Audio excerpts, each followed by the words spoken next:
Santiago is, hindi sapat ang pananampalataya lamang. Gets po ba? Apa. Okay po. So, ito po. Ito po hanapin niyo na lang po kung sino si Pablo at si Santiago dyan. Words versus works. So, sa turo po kasi ni Pablo is about words po sa pananampalataya lamang. Pero, ang tinutukoy po ni Santiago is about sa works din po. Na sinasabi rin po na hindi sapat ang pananampalataya lamang. Pero, si Santiago ay hindi tinututulan ang turo ni Pablo. Na ang kaligtasan ay sa pamamagitan ng pananampalataya, kundi tinututulan niya ang maling pag-unawa o pag-intindi sa pananampalataya lamang. Hindi niya tinutulan si Pablo, yung turo ni Pablo, kundi yung mga umiintindi sa turo ni Pablo na pananampalataya lamang ang sagot sa kaligtasan sa atin. Okay? So, yung in-emphasize lang ni Santiago sa mga turo niya na is hindi pwede paghiwalayin yung ano yun? Pananampalataya. Ayun po, hindi pwede paghiwalayin ang pananampalataya at ang gawa. Okay po? Apa. So, ayun po na ang paniniwala natin na makikilala ka ng Diyos kahit walang pagbabago sa buhay at walang pagsunod. Gusto niyo po ba yung gano'n na through you? So, ayun po, na galing lang sa labi ang ating pananampalataya, hindi sa ating pagsunod sa ating Panginoon. Gusto niyo po ba yung gano'n lang na walang pagbabago sa ating sarili, sa buhay natin, sa routine natin, sa pang-araw-araw na sasabihin natin, magpe-pray tayo ngayon, na-pray ka ngayon na hindi mo na ito gagawin, humingi ka ng kapatawaran sa Panginoon, pero gagawin pa rin siya next day. So, yun yung sinasabi ni Santiago na walang gawa, kundi pananampalataya lamang. Gets niyo po ba? Apa. So, kailangan natin ng gawa Apa. at pananampalataya. Kaya tayo ay magkakaroon ng grace sa Panginoon. Kundi, hindi lang tayo aasa sa biyaya lang niya, kundi magkakaroon tayo ng gawa at pananampalataya. So, kaya si Jesus, kailangan hindi words versus works, kundi works, and faith. Gets po? Apa. Okay po. So, yung tanong po natin sa topic, yes, we are saved. Kasi, yung tatlong yun is hindi natin pag-iwa-iwalayin o hindi natin isa-isahin na gagawin na, ito, ngayong araw, words lang muna. Next day, works naman. Tapos, next day, ito, faith. Tapos, Sunday, nakakatanggap tayo ng grace ng Panginoon. So, hindi po tayo ganun mga Kristiyano. At tayo ay have a team. Kaya alam natin sa sarili natin na marunong tayong sumunod sa ating Panginoon. So, ayan po. Sa madaling salita, ang pananampalataya ang nagliligtas. Ngunit, ang pananampalatayang nagliligtas ay hindi kailanman mag-isa. Laging may kasamang gawa. So, ayun lang po ang making devotion ko po. Ayun po. Yung sinabi ko po kanina.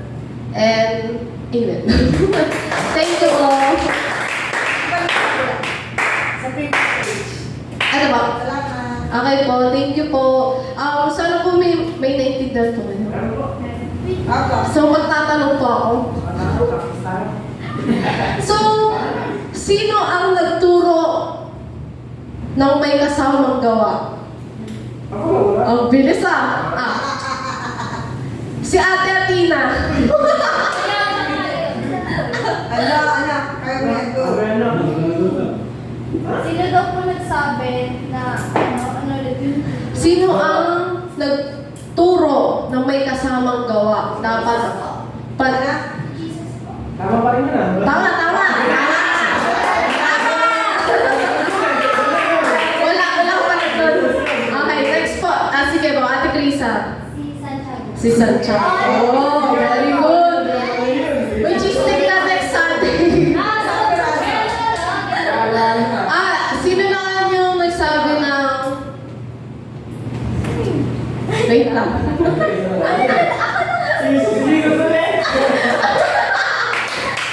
So, ayun po, sa inyong pananaw o inyong opinion, ano sa inyo ang grace? Pagmamahal ng Diyos. Yes po, Kuya Lawrence. Ang lagkit ng tingin mo eh. Parang may ano eh. Bless, ano eh? Ano? Blessing po. Blessing. Tapos, ano pa? Yun lang yun na ano mo sa aral natin ngayon. Blessing. Grasya. Ano pa? Ano po? Pagmamahal. Pagmamahal. Pagmamahal. Sige, bakit pagmamahal? Kasi nandito. Kasi first ko po. Ayun po. Ayun. So, ayun po na, sino ang nagsabi ng may kalakip, pananampalatayang may kalakip na gawa? Jesus! Sino ang sa apostol? Wala. Sino ang nagsabi ng pananampalatayang may kalakip na gawa? Wala ko dito no? Wala ko dito. Si Ate Arceline. Sino ko yun? Sino hindi ka lang nagawa ko. Tama na si Santiago. Sila lang naman ang natin, apostol natin dalawa. Silang dalawa. Ang topic natin ngayon. Si Pablo. Si Pablo. Si Pablo at si Santiago. Okay. So yun lang po. Maraming salamat po dahil may natutunan po kayo sa aking shinare po. May question. Pwede po kayo mag-question po. Kapag-stay na. Ako may pagkatay. Okay, sino kay Ate Ira? Hello po. Wait lang. And I thank you. Ayun. Naalala kami na yan. Katulad ng bili ni Ate Ira, ito na yung application.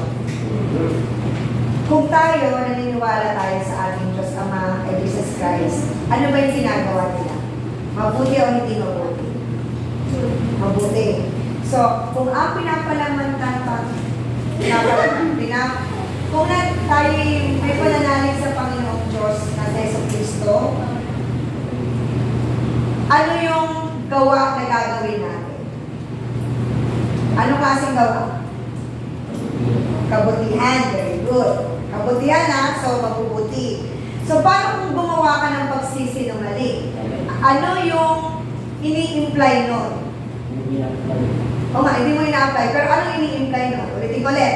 Kung naninipalatay, kung may faith ako kay Jesus Christ, dahil alam ko siya ay mabuti, ang actions ko ay mabuti.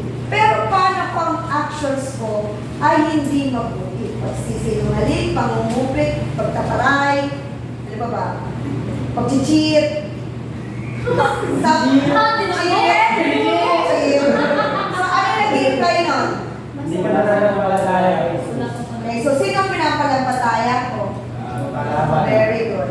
Nagigets natin. Sa lahat na napag-aaralan natin, it goes back kung saan tayo kung saan tayo So, tandaan lagi natin na pag ako ay nagsinungaling, tuwa si Satan ay sinasamba ko. Yun ang nag-i-imply. Kapag gumawa tayo mabuti, Buti rin ang puso. yes, kasi si Jesus ang nasa puso mo. Pero pag nagsunod tayo, nag-cheat ulit tayo, si Satan ay nasa puso mo. Kuya Lawrence, ha? Paano pa ba yung Satan sa Lucifer? Si Satan is, alam ko yung action sabi ni Pastor, yung Lucifer is the day himself. Oh. Tama na, no? Lucifer po yung... I mean, hindi po ba yung demon yung sinasabi ko? Demon pala, tama. Si Lucifer, ay yung pangalan pa ni Lucifer, nung Christian siya. Tama. Masaling Satan siya. Ay, ganun. Ano ba? Ayun na, tandaan natin ha. So pag ako'y kumilos na hindi maganda, ibig sabihin, Tama. So ibig sabihin, nanananahan sa puso ko at nananampalataya ako doon sa kanan. So kailangan iwasan natin. May tanong pa kay Ate Ayla? Wala na. May tanong pa kay Ate Ayla? Sure ka? Yes. Gusto pa naman tatanong nila. May tatanong yung tatanong. Gusto ka niya? Wala na. Halina na tayo. Sige, close mo Ate Ayla and then pag-pray na natin ang pagpapractice. Let's pray po. Bigyan po natin ng manalangin. Please, Lord Father, maraming salamat po sa inyong mga salita na inyong grace o Panginoon. Yung hapon na ito ay inyong po ang bawat isa sa amin na inyong pinatang ganda. Ang isipan ng ganda pagkalimusin mo ang bawat isa po sa amin ay inyong salita ay i-adapt or isa puso po, isa kilos lahat po ng inyong salita o na inyong mga kampihan na ipangalap sa amin. Maraming salamat. At ito po ang alam sa amin practice ng ganda. Ang bawat isa po ay bigyan mo sa mga pagkakaisa o ganda. At ang wala pa rito, pag-ingatan niyo po makapunta po. Maraming salamat po sa amin. Sa amin. Sa biyaya po. Yun lang po. In Jesus' name we pray. Amen. Yun na. Kuya, thanks po. Kuya. Bigyan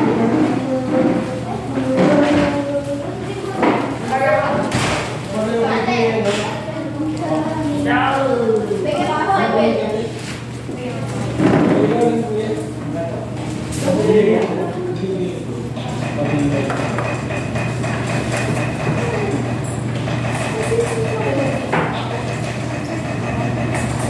Bakit ganito sa sobrang pandak naman nito? Sakto lang yun sa'yo. Ano? Tapin.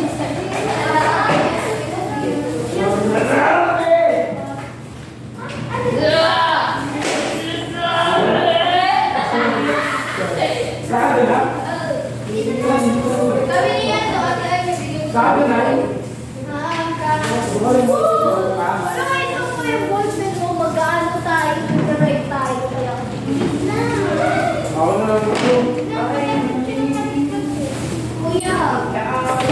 Kuya! Kamay na na! Roar! Roar! Wait lang, mga nanay. Wala na may ibig sabihin nun. Ibig sabihin nun. Oh, beautiful mo. Lawrence, hindi ka na nabulog ah. Nang-stop na po eh.